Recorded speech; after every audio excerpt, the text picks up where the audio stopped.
Halo teman-teman semuanya, Assalamualaikum. Makasih udah klik video aku. Semoga kalian suka ya sama konten-konten yang aku bahas di channel aku ini. Semoga ya kalian terhibur dengan apa yang aku bawakan di sini gitu loh.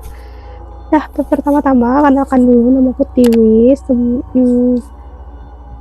Aku di sini masih baru ya. Aku harap kalian bisa bantu dukung aku dengan cara subscribe dan juga like video ini, dan jangan lupa juga komen di bawah apa yang harus aku ceritain lagi, karena sesuai judul aku akan bahas urban legend, dan dimana part pertama ini aku bakal bahas urban legend dari daerah Aceh, yaitu Burong Tujuh.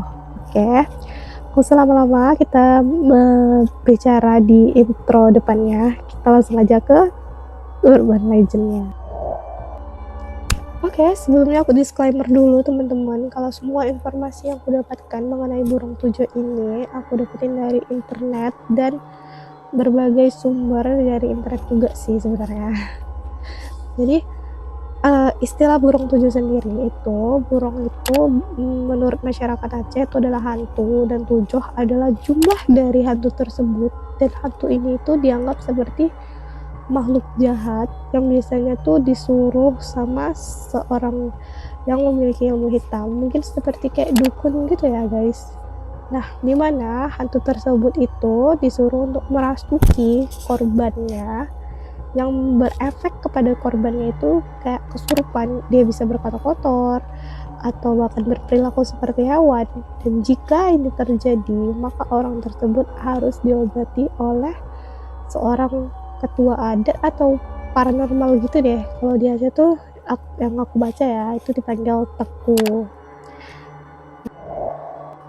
Nah, gimana sih cara si Tengku ini mengatasi si korban yang kerasukan dari burung tujuh ini tadi?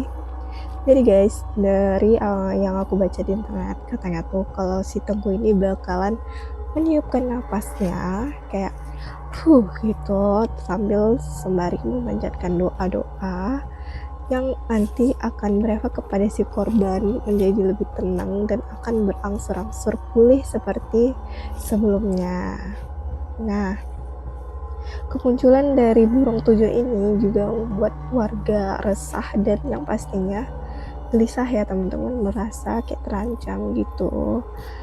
Jadi karena ini timbullah fitnah-fitnah gimana ada beberapa oknum yang menuduh salah seorang laki-laki tua ya sebagai dukun santet atau dukun yang mengirimkan burung tujuh tersebut kepada korban. Aku ceritain sedikit ya. Nah, tadi itu kan si burung tujuh ini tuh kan kayak semacam pengungkapan rasa dendam dari seorang penyantet atau orang yang dendam terhadap si korban ini, sehingga korban ini dibuat tersiksa dengan cara dirasuki oleh burung tujuh tadi dan bersikap liar seperti binatang, berkata kotor dan sebagainya itu kan teman-teman. Nah, jadi ini pernah ada kejadian di salah satu desa di Aceh yang bernama Desa Denang, di mana seorang laki-laki tua di sana itu menjadi korban fitnah burung tujuh.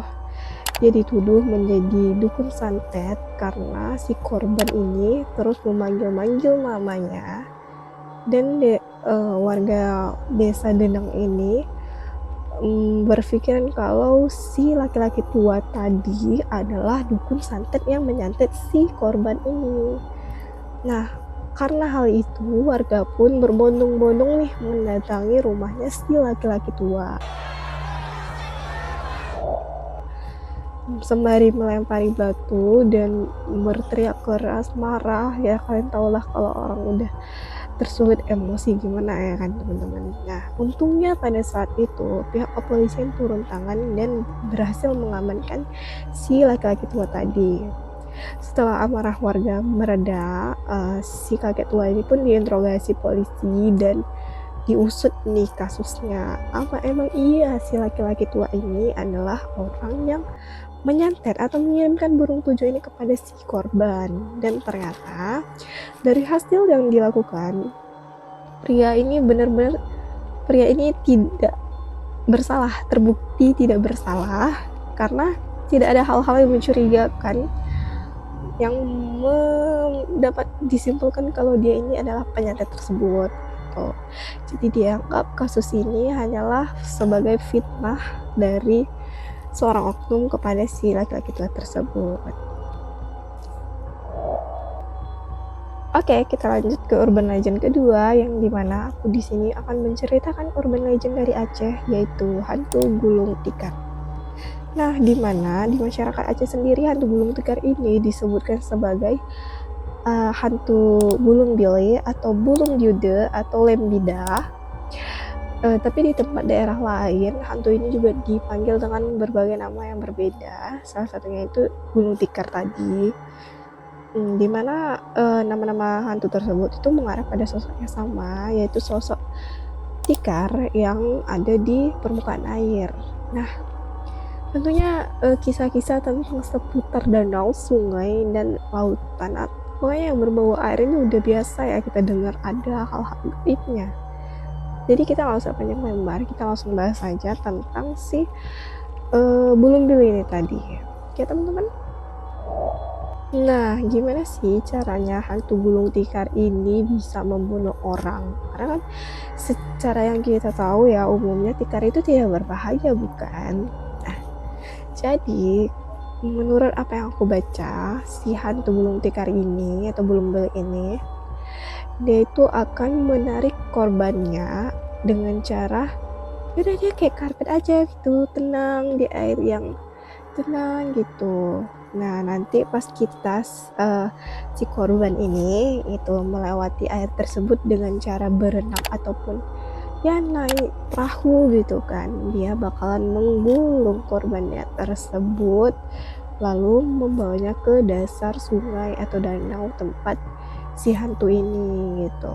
Nah, setelah dia membawanya ke dasar air tadi, dasar danau ataupun sungai, dia akan menyerap darah dari si korban ini sampai si korban ini kehabisan banyak darah dan meninggal. Alhasil korban tidak bisa ditemukan dengan cepat gitu guys. Jadi setelah beberapa hari tenggelam, si bulung bili ini baru mengembalikan jasad korban tadi ke permukaan air. Nah, bukan hanya menjadi tikar, bulung bili ini terkadang juga berubah menjadi seekor hewan yang seperti ini. Apa sih namanya, bulus ya.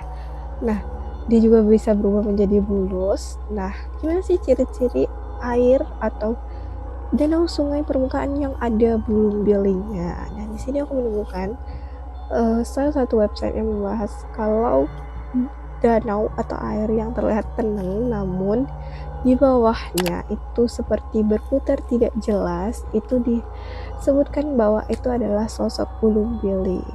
Nah, salah seorang traveling yang menyatakannya di salah satu website ini, katanya kalau banyak sekali kecelakaan atau kejadian tenggelam yang sering dikaitkan dengan bulung bili tersebut. Nah, sebenarnya bulung bili ini gimana sih sejarahnya gitu?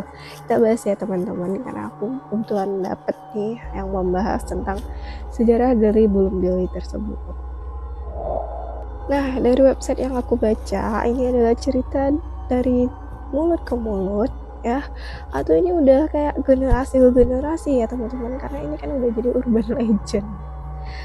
Oke, ceritanya itu dimana di sini diceritakan bahwa ada seorang guru ngaji yang menyukai ibu dari muridnya sendiri. Nah, dimana ibu dari muridnya ini adalah seorang janda yang dimana ibunya ini adalah seorang janda. Nah, tapi si ustadz ini, si guru ngaji ini, dia tuh tidak berani mengungkapkan perasaan dia kepada si ibu anak tadi, si janda ini gitu kan. Jadi nah, ustadz ini pun nekat mengambil jalan pintas di mana dia menemui seorang dukun dan melakukan pelet ya, sejenis pelet lah teman-teman. Nah, dukun ini minta kalau si pria ini membawakan sehelai rambut wanita yang disukainya tadi. Nah, pria ini pun menuruti apa yang diinginkan si dukun. Dia mengatakan pada anak muridnya, anak dari janda tadi, dia berkata, "Nak, tolong bawakan sehelai rambut dari ibumu ya." Nah, si anak yang polos dan lugu ini pun mengiyakan, teman-teman. Baik Pak Ustadz, gitu mungkin kurang lebih ya, bukan gitu juga sebenarnya gitu. Ya itu kurang lebih. Nah, setelah pulang sampai di rumah, dia menceritakan apa yang dikatakan oleh Pak Ustadznya tadi kepada ibunya, si janda ini tadi kan. Nah, karena si janda ini merasa ada yang tidak benar atas semua ini, karena kenapa, buat apa gitu kan. Si janda ini pun hanya memberikan senyuman kepada anaknya, mengiyakan apa yang dikatakan anaknya.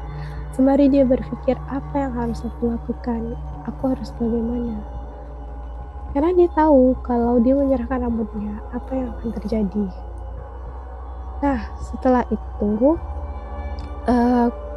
keesokan paginya, kebetulan banget, tetangganya tuh ngadain hajatan, dimana tetangganya ini menyembelih seekor kerbau, yang dimana kulit dari kerbaunya tadi tuh dijemur di luar. Nah, si janda tadi yang menyadari hal ini mengambil kesempatan untuk mencuri atau mengambil ekor dari si kerbau ini, rambutnya.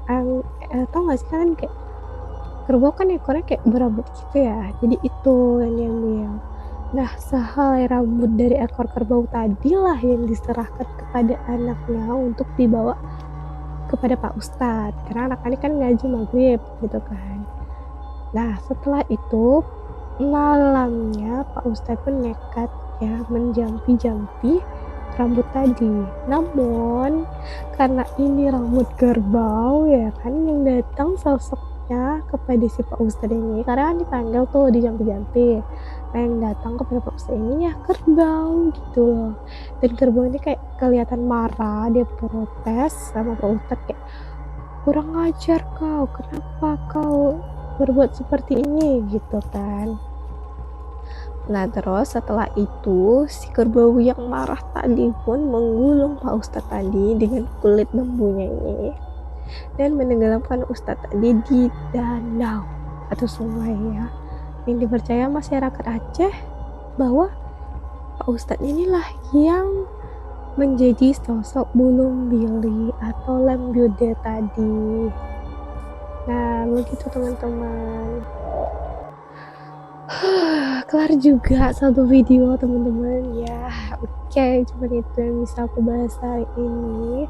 Lebih dan kurang aku minta maaf, mungkin ada kesalahan informasi, kesalahan kata, atau kesalahan apapun kehilafan aku di video ini. Aku minta maaf sama kalian, dan aku minta maaf jangan dihujat ya, tolong diperbaiki di bawah aja. Dan buat kalian semua yang punya kisah-kisah horor yang mungkin bisa kita bahas, bisa kita bacakan di segmen-segmen selanjutnya, kalian boleh kirim ke email aku yang ini. Dan jangan lupa juga follow sosial media aku yang lain, biar kalian tahu aku bakal update apa sih selanjutnya. Mungkin kalau ada yang mau dibahas lagi tentang urban legend Aceh, bisa kali kita bikin part 2 ya nggak tuh.